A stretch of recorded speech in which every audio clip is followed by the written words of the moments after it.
Buenos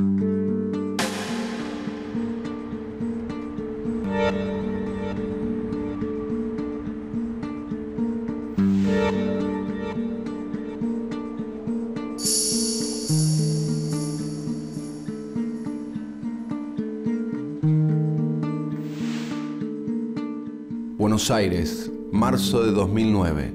En este acto, yo, Alberto Nicolás Iparraguirre, argentino, en pleno uso de mis facultades mentales, lego al señor Daniel Tonietti un cuerpo de objetos que componen un trabajo de investigación sobre el bicentenario de la República Argentina, desarrollado durante mis últimos años.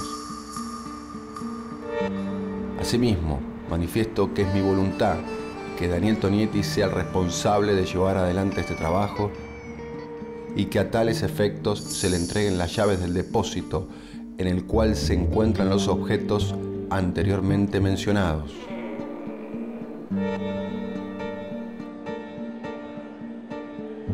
En el lugar encontrará 13 cajas. Las mismas se encuentran ordenadas por temas y contienen todo aquello que juzgué necesario para que, en 13 fascículos, se pueda reflexionar sobre los 200 años de la historia argentina.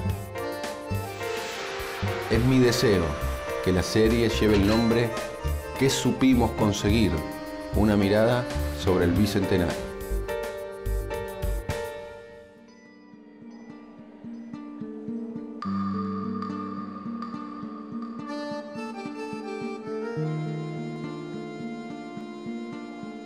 Los medios de comunicación ocupan hoy entre nosotros un lugar fundamental. Buena parte de lo que sucede está organizado y relatado por los diarios, la televisión, las radios y las páginas de internet. El salto tecnológico experimentado en las últimas décadas hizo que esa presencia sea todavía más insoslayable. Pero la importancia de los medios en el país tiene una trayectoria mucho más larga. Es más, podemos decir, tan larga como la historia de la patria. 200 años son también 200 años de medios argentinos. El Facundo de Sarmiento, uno de los grandes textos argentinos del siglo XIX, se publicó en 1845 desde el exilio, como folletín por entregas en el diario El Progreso de Chile. Rosas estaba en el gobierno y Sarmiento se oponía duramente a él.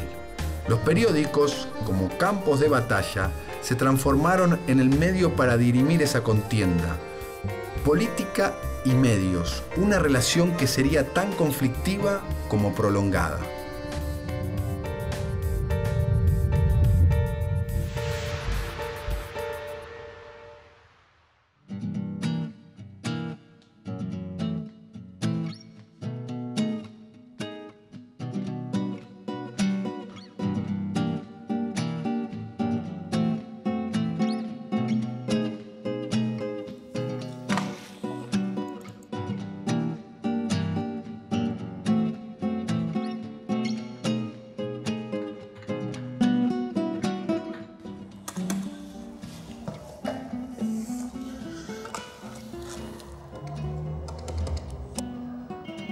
Hola, Karina. Sí.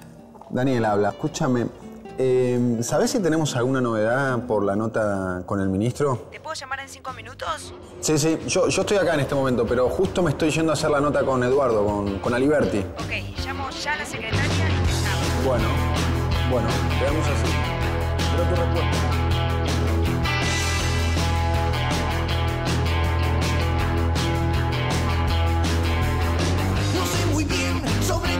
Bailó, a veces me agarra. Perdí mi cupo para gas nervioso y noticias piratas. Noticias de ayer, extra. Noticias de ayer, extra.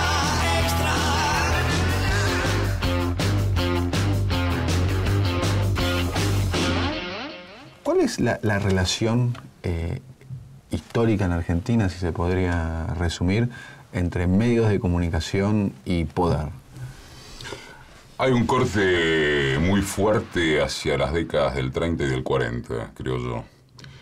porque si vos tomás experiencias como la del diario Crítica de Botana, encontrás que no hay una conexión directa con el poder en términos de argamasa, de alianza entre el medio y el gobierno, y digamos que fue casi como la penúltima etapa, si se quiere, de lo que podía llamarse periodismo crítico independiente, más allá de las plumas que escribían y demás.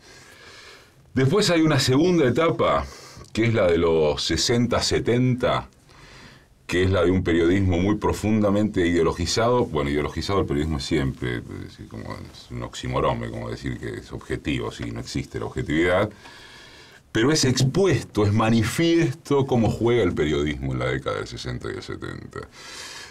Lo quieras ver por izquierda o lo quieras ver por derecha. En una palabra, digo, tenías desde lo que se edifica, claro, lo que se edifica a partir de Walsh y todo lo que es la etapa incluso del Timerman golpista, Ilia, la Tortuga, etcétera, etcétera. Me salté obviamente la etapa de la dictadura por obvias razones entre medios y poder. Y después yo creo que vienen dos etapas muy claramente diferenciadas desde el recupero democrático. Estamos haciendo un pasaje rápido, ¿no? Hay una etapa que es la de la primavera democrática alfonsinista, que tiene que ver con algún intento del Estado de tener medios fuertes, participativos, plurales, que es la etapa de Radio Belgrano, de Sin Anestesia, etcétera, etcétera, de lo cual deriva, por ejemplo, el fenómeno de Página 12. Y tenés una etapa que arranca en los 90, que es primero la de la multimediatización y después la de la megacorporativización de los medios. Primero, todos los medios pueden tener todos los medios y después todos los medios, además de tener medios, pueden hacer otros negocios. Esa es la etapa que se vive ahora. En una palabra, vos tenés que, además de manejar un canal de cable, una o varias emisoras de radio, el diario, las revistas, te manejan empresas de espectáculo, telefonía celular, extracción petrolera, aeropuertos, con lo cual se vive hoy una etapa que no es argentina, es mundial, ojo, tampoco nos vamos a andar haciendo así, porque sí. Tenés una etapa en la que, además de manejar medios, los medios manejan otros negocios, y por lo tanto, hoy los medios son decididamente un factor de poder.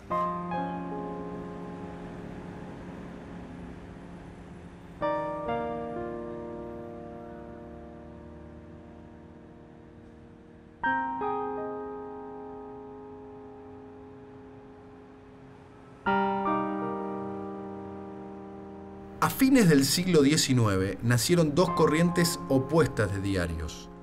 Por un lado, como tribunas de doctrina de la élite gobernante y de los sectores poderosos, la prensa, fundada en 1869 por José Cepaz, y La Nación, creada en 1870 por Bartolomé Mitre.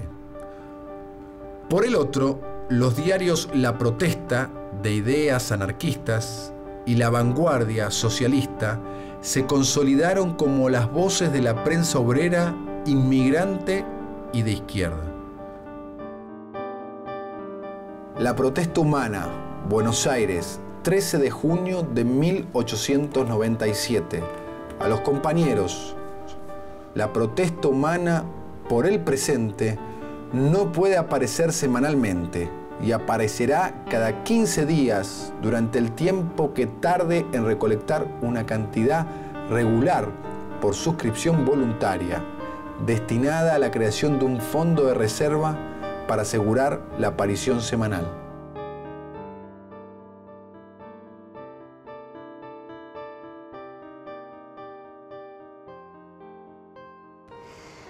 Bueno, creo que el momento más singular, más extraordinario fue la década del 60, con la aparición, digamos, de un periodismo político, social y cultural, crítico del poder, pero a su vez con la construcción de periodistas formados intelectualmente, formados culturalmente, con talento en sus plumas. Puedo mencionar a Berbisky padre, a Cusani, a Tomás Eloy Martínez, a Juan Gelman, a Tito Cosa, a David Viñas, a Ismael Viñas, a Manuel Chitric. Bueno, me olvido de mencionar a alguien extraordinario que yo creo que fue un maestro de todos ellos, que fue Rogelio García Lupo y Rodolfo Walsh. Fueron para mí los dos más grandes, y también en ese periodo ya hacia los fines de los 60, Horacio Berbisky. Yo creo que los dos primeros fueron los más grandes periodistas de la década del 60, ¿no? Y Jacobo Timerman, que surge en ese periodo y que después va a desarrollar hacia los 70 una prensa múltiple, polémica, pero con un sentido crítico y de vuelo poético y de vuelo artístico inclusive extraordinario, ¿no? Esas revistas como Confirmado, Primera Plana, etcétera, fueron lo que revolucionaron la manera de contar del periodismo, ¿no? Donde no solamente se hacían grandes investigaciones, sino que además se contaba una historia.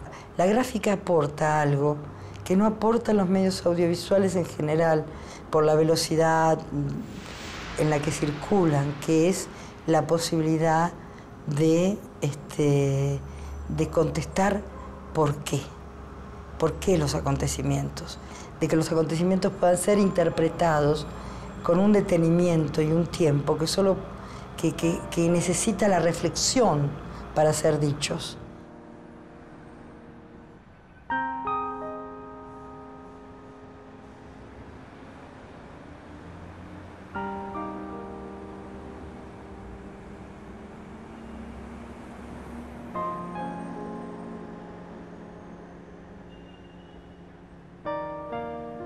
El diario Crítica de Natalio Botana, surgido en 1913, marcó el comienzo de la prensa masiva como efecto de la alfabetización. Pero fue el diario El Mundo, fundado en 1928, que, leído por empleados, amas de casa y comerciantes, logró captar un público matutino y desbancó a la nación y a la prensa de su lugar hegemónico. En los años 40 apareció Clarín, el diario que con los años se transformará en el más leído por los argentinos. En los años 30 apareció la radio y los hogares empezaron a llenarse de voces que se hicieron famosas y queridas. La radio es la expresión de la calle y tal vez sea por eso que la gente la siente más cercana y amable, más austera, más querible. Quizás sea por ese amor que la radio es el modo que muchos eligen para no estar solos. Héctor, una de las ventajas que tiene la radio es esa inmediatez y ese diálogo que existe entre el oyente y el conductor de radio. Se establece una comunicación con todo el programa. Se establece una comunicación que en muchos casos va mucho más allá del profesional y el oyente. Hay vinculaciones espirituales muy fuertes. Yo lo he notado a través de la música. Por ejemplo, uno de mis grandes admirados es Miles Davis, el trompetista. Y yo digo, nunca lo vi a este hombre. No lo vi ni lo veré porque ya se murió. ¿Y por qué lo siento mi amigo? Porque a través de la radio empecé a escuchar esa trompeta encantadora de infinitas posibilidades. Lo mismo pasa con Troilo, con Salgano, con Amalia Rodríguez.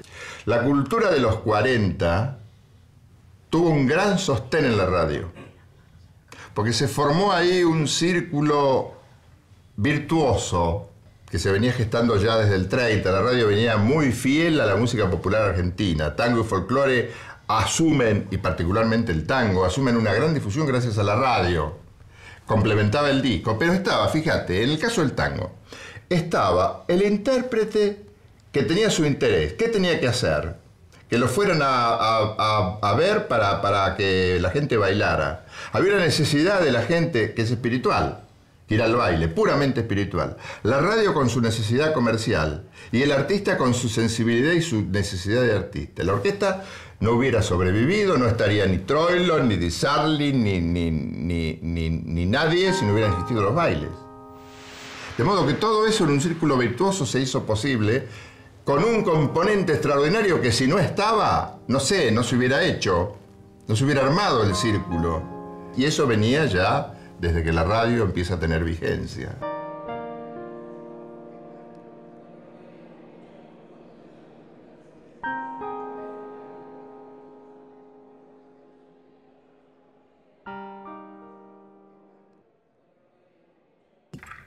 Creo que cuando yo empecé a hacer radio, si bien esa radio de los Pérez García, los Tango Club, muy formal y muy señorial en algunos casos, estaba muriendo. A mí me tocó estar ahí en ese momento, en el momento del cambio, pero de todos modos era una radio, me gusta esta definición, de oyentes pasivos. Es decir, alguien que estaba en algún lugar, en la casa, y escuchaba la radio y no tenía participación directa, no tenía email, no tenía número telefónico, nada. Escuchaba y punto, se terminó. Manejaba el contenido como podía, ¿no? Lo aceptaba o lo rechazaba. En cambio, este tiempo es el tiempo del escuchador activo. Vos estás en tu casa, escuchás, y si querés opinar, opinás, te metés, eso que decimos a veces, metete en la radio, el caminito de la radio, como uno lo quiera llamar. Si bien siempre la voz dominante va a ser la del conductor del programa, se han multiplicado esas voces, ¿no? Se han multiplicado. Yo lo que siento en este tiempo es que de eso estamos haciendo por ahí un camino indebido, estamos abusando demasiado de la comodidad que da el que escucha radio, porque te quita tiempo de producción y de creatividad. Confiamos en que total los emails y los llamados telefónicos y demás nos van a hacer buena parte del programa. Y además, algo que me parece fundamental en la radio de este tiempo, estamos usando todo ese inmenso poder de ida y vuelta de comunicación para alimentar el narcisismo de los conductores. A veces voy escuchando radio y digo, pero ¿cómo podemos ser tan infantiles? ¿Cómo podemos sentarnos frente a un micrófono y desaprovechar tanto tiempo útil para leer los mensajes que nos dejan? Yo leyendo Betty, sos la mejor, no hay otra como vos, cómo te admiro. Y nosotros agradeciendo, me parece que en ese sentido nos hemos infantilizado, tenemos esa actitud del niño que necesita la mirada comprensiva, abarcativa de los padres. En esto tenemos que pensar un poco qué estamos haciendo. Hola, Daniel. Pablito, ¿cómo andás? Bien, ¿y vos? Bien, qué bueno que me llamás. ¿Tenés buenas noticias? Sí, se confirmó la entrevista. A ver qué día. ¿Tenés algo para anotar? Decime. Martes a las 17. Martes a las 17.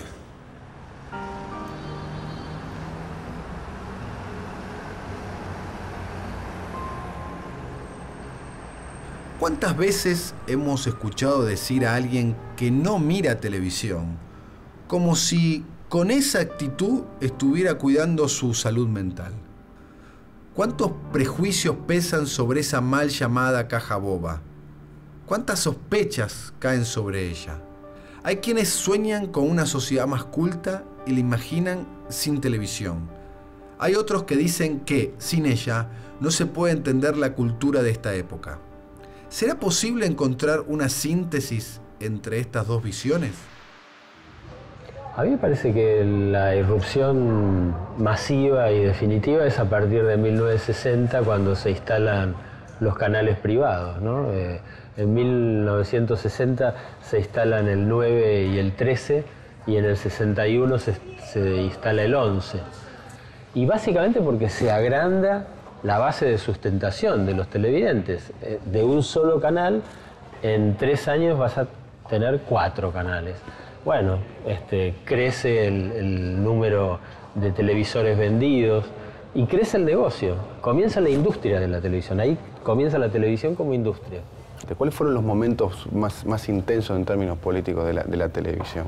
Y primero que nada me viene a la cabeza aquellos momentos en que toda la sociedad tuvo que regirse por un pensamiento único, ¿no? Digo, pienso en los momentos iniciales de la dictadura del 76, pienso en el Mundial del 78, en donde no podía haber opiniones contrarias. Y también pienso en Malvinas. Son momentos de pensamiento único, ¿no? en la Argentina. Y Carlos, ¿no pensás que la televisión está a veces injustamente demonizada? ¿O sí? ¿O que está justamente demonizada? No, yo creo que no hay... Primero, creo que hubo un momento, yo creo que en la década de los 60, en que la crítica de televisión, que verdaderamente existía en ese momento, era apocalíptica, ¿no? Prácticamente pensaba uno de la televisión que era la responsable de casi todos los males del mundo. El lavado, ¿no?, de cerebro. Y que era casi el impedimento para que los pueblos lograran sus auténticos objetivos. Bueno, creo que esa forma de juzgar a la televisión caducó, ¿no? Creo que ahora la televisión no es sino un entretenimiento, es un entretenimiento global con ideas, sobre la base de ideas cada vez más perversas, como son los reality shows, ¿no? En donde tiene enorme participación la gente común. Cada vez más la televisión está copada por la gente común, ¿no? Hay un lugar común, ¿no?, de definir a la televisión como la caja boba. ¿Compartís esa idea? No, nunca jamás utilicé ese término. Me parece un lugar común, verdaderamente, ¿no? Y hay que huirle a los lugares comunes. Y a lo largo de su historia ha demostrado que no es para nada una caja boba, sino que es es la manera, todavía la manera más barata y a mano que tiene la gente de entretenerse.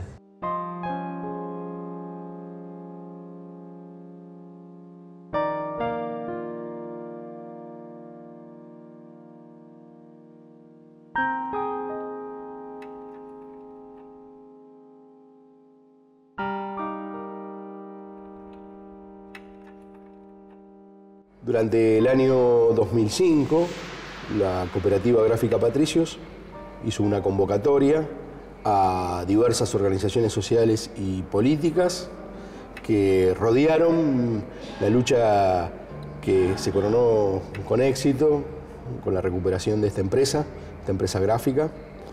Y bueno, hace más de 4 años que estamos trabajando para poner esta radio al aire, para construir este proyecto de comunicación popular en una empresa recuperada por trabajadores. Partíamos también de una realidad, ¿no?, que es muy dificultoso. Existen muchos obstáculos para que nosotros como ciudadanos, como sujetos de esta sociedad, podamos ejercer el derecho a la comunicación.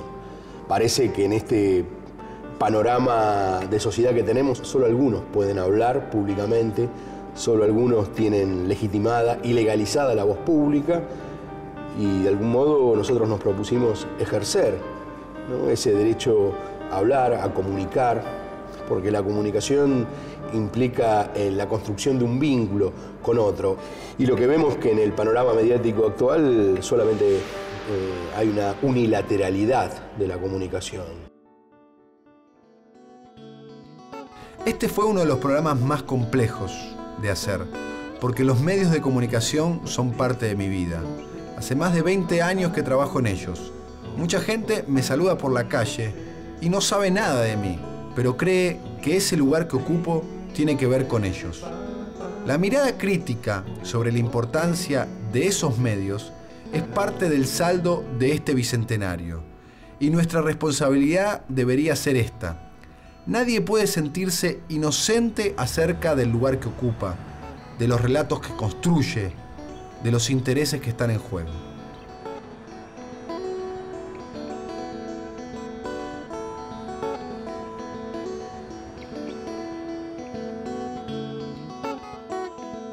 El mayor desafío en términos de medios de comunicación a mediano y largo plazo, ojalá en el corto, es que se democratice el espectro, que haya más gente que pueda ser propietaria, más grupos, más organizaciones, de los canales, de las radios. No puede ser que 4 o 5 cadenas manejen lo que tenemos como información y como opinión todos los argentinos. Sueño que cada periodista gráfico, cuando cuente una historia, cuente como si fuera la Odisea. No por lo que tiene de maravilloso, sino por lo que tiene de épico, poder registrar la verdad de los acontecimientos de los seres humanos. Lo que a mí me parece es que tenemos que entrar a considerar al oyente como mucho más importante de lo que mucha gente que está en la radio, que tiene radios, lo ha considerado hasta ahora. El oyente es lo más respetable que hay, porque es la razón de ser de los medios de comunicación. Los que trabajamos en ellos tenemos, me parece, que tomar muy en cuenta en adelante todo esto. Yo estoy segura que dentro de 200 años la esencia de la radio ha de ser la misma. Siempre será alguien que se encuentra a través de las ondas hercianas con otro alguien que anda por ahí necesitándote. Frente al Bicentenario, digo, la aspiración sería que los canales entendieran que la televisión es para toda la gente, no solamente para los que gustan de los programas con mayor rating. A mí me gustan los programas con bajo rating. Así que eso es lo que le pediría a los canales, ¿no? Más respeto por esos programas, por los programas que a lo mejor no son de carácter tan masivo.